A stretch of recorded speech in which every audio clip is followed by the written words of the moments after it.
The Galactic Council had convened in all its terrifying grandeur, a vast assembly of towering insectoids, gelatinous intelligences, and crystalline minds that refracted light like shattered stars. Each species pulsed with authority, their voices overlapping into a symphony of judgment. At the center of the chamber, a single holographic display blinked. Earth. Invade Earth, crooned the crystalline envoy of the Xyler Collective, its multifaceted voice slicing through the air. They are primitive. Their defenses are laughable. The Fifth Armada will claim their planet, their resources, their very existence, before they comprehend war. A ripple of laughter swept through the chamber, cold and merciless. Are you insane? Hissed the Lutrian admiral, silk-like appendages trembling. These are humans. They survive catastrophes, plagues, wars, they adapt. They fight. And they are nothing but insects. The Xyler envoy's facets shimmered with mockery. Weak, chaotic, illogical. They can barely govern themselves, let alone resist an armada. A nervous murmur ran through the council. They had always viewed humans as curiosities, zoo specimens for intergalactic observers. But the admiral's caution was not without reason. Humans were unpredictable. Dangerous. Miles beneath the surface, in hidden bunkers and tunnels where the Council's eyes could not reach, humans were already awake. Not in fleets, not with lasers or shields, but awake in thought. In planning. In laughter. Commander Elias Thorne leaned over the glowing tactical map deep below the ruins of the old United Nations headquarters. Alien fleets approached from every quadrant, dreadnoughts, assault ships, orbital bombardment platforms. Every icon was a potential death sentence. He smiled. They think we're predictable, he said, voice low and gravelly. They think we panic when threatened. They think they know humans. Lieutenant Marisquan, polishing a capture drone sensor array, raised an eyebrow. And? Elias's grin widened. And they're about to find out that humans don't just react. Humans engineer terror. Because humanity's genius was not in matching alien technology. It was in exploiting the Council's arrogance, their hubris, their certainty. Humans fought smarter, faster, stranger, in ways no calculation could predict. The Council believed Earth was fragile. They believed humans were easy prey. They were about to be shown how lethal a species' underestimation could be. Beneath them, humanity waited, silent, calculated, ready. And above them, the Council's laughter echoed through the void, blind to the storm about to erupt. It began with silence. No alarms, no fanfare, no surrender. The Council's fleets descended on Earth, expecting panic, expecting compliance.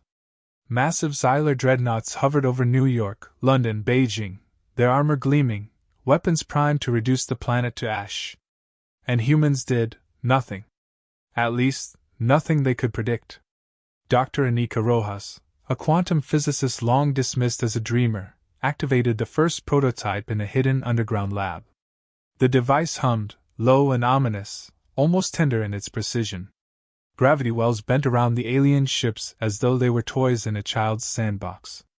Dreadnoughts twisted, snapped, their metal hulls tearing like paper caught in a storm. Those that survived the first pulse were met with another, faster, sharper, more deliberate.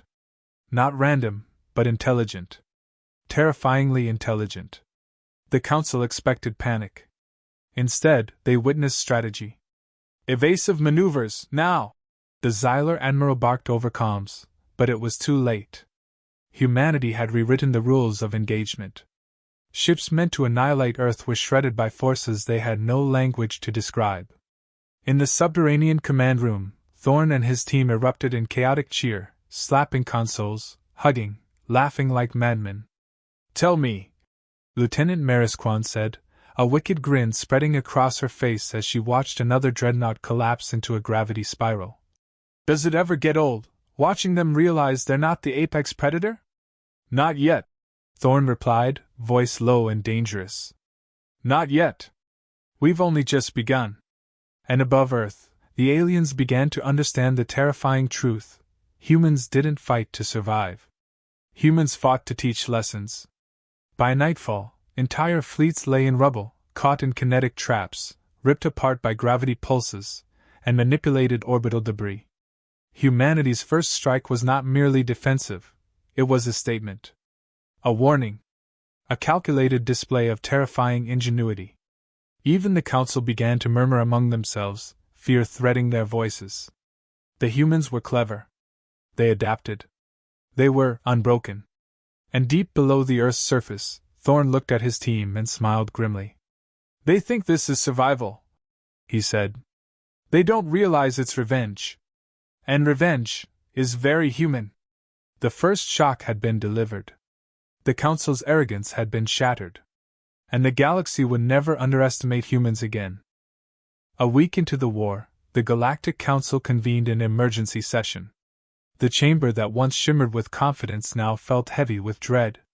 The crystalline envoy of the Xylar Collective flickered, facets cracked like broken glass. The Litrian Admiral floated closer to the center, tentacles trembling. They're thinking, it whispered, its voice a silk tremor. They're thinking faster than our simulations can calculate. Impossible, hissed the Xylar envoy, a fractured harmonic that sent shivers down every spine. Every system, every drone, every tactic we've devised, they're humans. How is this possible? Meanwhile, humanity's retaliation escalated beyond mere survival. Using captured alien drones, reverse-engineered tech, and weaponized orbital debris, they had transformed Earth's orbit into a labyrinthine death trap. Entire fleets that had expected surrender were now ensnared in spiraling gravity currents, shredded by magnetic storms, and torn apart by microkinetic projectiles. And then came the psychological strike. Thorn authorized direct transmissions into the Council's comm networks, spoken in alien tongues but twisted for maximum dread. Do you really think the galaxy belongs to you? Do you really think we are weak? We've been watching, learning, waiting. Your fleets are fragile. Your pride fragile. Your intelligence fragile. It wasn't just communication. It was mockery. Fear engineered with precision.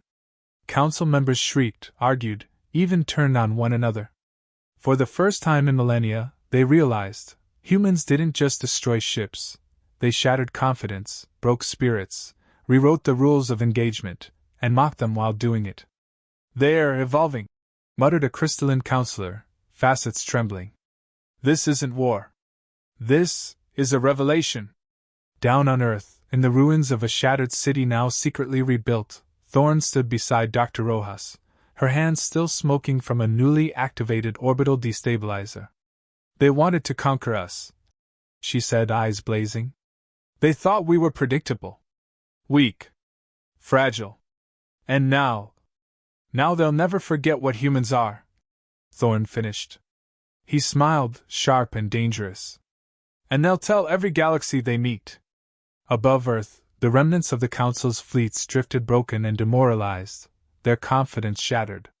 The Xylar envoy's voice, once arrogant and unyielding, was now a brittle hiss. Invade Earth! Are you insane? The answer had already been written in the twisted metal of the fleet, in the gravity-warped skies, in the laughter echoing through humanity's secret bunkers. Humanity was not just surviving. Humanity was rewriting the rules. And the Council, in all its arrogance, had underestimated the one species that refused to be predictable. When the Council retreated, limping back to the far reaches of their empires, Earth was silent, but unbroken. Cities lay in ruins above ground, yet beneath them, humanity's network of hidden bunkers and rebuilt infrastructure thrummed with life. Humanity had survived what no species had dared to face, shattered fleets, and turned arrogance into their greatest weapon. And then came the unexpected. Humanity did not claim the galaxy. They did not march outward to dominate star systems.